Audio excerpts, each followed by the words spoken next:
Hello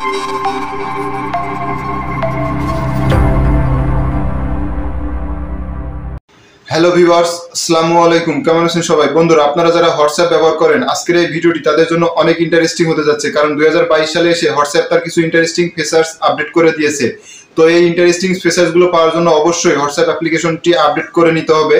তো বন্ধুরা, চলুন বেশি কথা না বলে শুরু করি মোবাইল স্ক্রিনের মাধ্যমে। তো হোয়াটসঅ্যাপ অ্যাপ্লিকেশনটি আপডেট করার জন্য চলে যাবেন গুগল প্লে স্টোর, এবং প্লে স্টোরে যাওয়ার পরে খেয়াল করবেন আপনারা হোয়াটসঅ্যাপ লিখে সার্চ দিবেন। তো সার্চ দেওয়ার পরে খেয়াল করবেন আপনাদের সামনে হোয়াটসঅ্যাপ অ্যাপ্লিকেশনটি চলে আসবে। তো এখান থেকে অবশ্যই আপডেট করে নেবেন। তো আমি সময় বাঁচানোর জন্য আগে থেকে আপডেট করে রেখেছি, সেহেতু আমি এখান থেকে ওপেন করতেছি।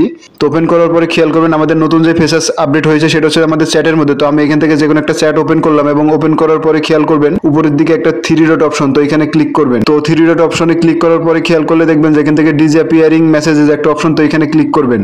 তো এখানে ক্লিক করার পরে খেয়াল করবেন এই অপশনটার কাজ হচ্ছে যে আপনারা অনেক সময় চান যে অনেককে এসএমএস সেন্ড করার পরে সেই এসএমএসটা দেখার পরে আপনারা চান যে সেই এসএমএসটা অটোমেটিক ডিলিট হয়ে যাক। তো এখান থেকে খেয়াল করলে দেখবেন যে মেসেজ টাইমার, তো খেয়াল করলে দেখবেন যে এখান থেকে 24 ঘন্টা, 7 দিন বা 90 দিন। তো এখান থেকে আপনারা সর্বনিম্ন 24 ঘন্টা সিলেক্ট করতে পারবেন। তো এখান থেকে 24 ঘন্টা সিলেক্ট করার পরে আপনারা যদি কাউকে কোনো এসএমএস সেন্ড করেন, তাহলে কিন্তু সেই মেসেজটা দেখার পরে কিন্তু 24 ঘন্টা তার চ্যাটের মধ্যে থাকবে, থাকার পরে কিন্তু অটোমেটিক কিন্তু সেই চ্যাটটা কিন্তু ডিলিট হয়ে যাবে। তো এখান থেকে আপনারা সর্বনিম্ন 24 ঘন্টা সিলেক্ট করতে পারবেন। অনেকে চাইলে 7 দিন, 90 দিন এটা সিলেক্ট করতে পারেন। তো আমি বলবো এখান থেকে যারা ডিলিট করতে চান তারা অবশ্যই 24 ঘন্টা সিলেক্ট করে দিবেন। সর্বনিম্ন 24 ঘন্টা সিলেক্ট করা যায়। তো এখান থেকে এটা করার পরে খেয়াল করবেন এরপরে 2 নম্বর যে ফিচার সেটাও এই চ্যাটের মধ্যেই। তো খেয়াল করবেন আপনারা অনেক সময় চান যে অনেক সময় এই যে এখান থেকে যেই সমস্ত এসএমএস গুলো আমরা করি বা চ্যাটগুলো করি, আপনারা চান যে এখান থেকে প্রত্যেকটা চ্যাট দুইজনের থেকে আপনারা ডিলিট করে দিবেন। তো ডিলিট করার জন্য খেয়াল করবেন উপরের দিকে একটা 3 ডট অপশন, তো এই 3 ডট অপশনে ক্লিক করবেন। তো এখানে ক্লিক করার পরে খেয়াল করবেন এখান থেকে মোর একটা অপশন, তো মোরে ক্লিক করবেন। তো মোরে ক্লিক করার পরে খেয়াল করবেন এখান থেকে ক্লিয়ার চ্যাট একটা অপশন, তো এখানে ক্লিক করবেন। তো এখানে ক্লিক করার পরে খেয়াল করবেন এখান থেকে যদি এই টিক মার্কটা দেওয়া না থাকে অবশ্যই টিক মার্কটা দিয়ে দিবেন।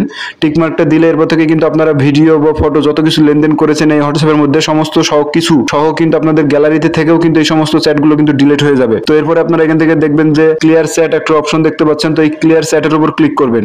তো ক্লিক করার সঙ্গে সঙ্গে দেখতে পাচ্ছেন যে এই ব্যক্তির সঙ্গে আমি যতগুলো চ্যাট করেছি প্রত্যেকটা চ্যাট কিন্তু এখান থেকে কিন্তু ডিলিট হয়ে গেছে দুইজনের থেকেই। তো এরপরে আপনাদেরকে যে নতুন যে ফিচার্সটা দেখাবো এটা আপনারা অনেকে পেয়েছেন, অনেকে পান নাই, বা অনেকে দেখেছেন অনেকে দেখেন নাই। সেটা হচ্ছে যে এখান থেকে খেয়াল করে দেখবেন এর আগে আমরা যখন দেখতে পাচ্ছেন যে এখান থেকে কিন্তু নরমালি আমরা যখন হোয়াটসঅ্যাপের ইয়েগুলো চেপে ধরতাম তখন কিন্তু কোনো প্রকারের কোনো রিয়াকশন ছিল না। বর্তমানে কিন্তু দেখতে পাচ্ছেন যে আমরা যদি কোনো চ্যাট চেপে ধরি, তো চেপে ধরলে দেখতে পাচ্ছেন যে এখানে কিন্তু রিয়াকশন দিচ্ছে। তো এখান থেকে আপনারা চাইলে কিন্তু যে কোনো কিন্তু রিয়াকশন দিতে পারেন। তো দেখতে পাচ্ছেন যে আমি কিন্তু এখান থেকে একটা লাইক রিয়াকশন দিয়ে দিলাম। তো এখান থেকে আপনারা দেখতে পাচ্ছেন যে আপনারা যে কোনো চ্যাট কিন্তু চেপে ধরলে কিন্তু রিয়াকশন আসে, এবং এখান থেকে কিন্তু আপনারা ফেসবুকের মতো করে কিন্তু রিয়াকশন গুলো দিতে পারবেন। তো বন্ধুরা, এই ছিল আজকের মতো হোয়াটসঅ্যাপের নতুন কিছু ফিচার্স।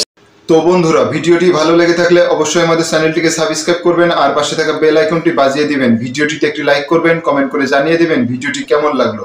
পরবর্তী ভিডিও পাওয়া পর্যন্ত ততক্ষণ সবাই ভালো থাকবেন, সুস্থ থাকবেন। ধন্যবাদ সবাইকে।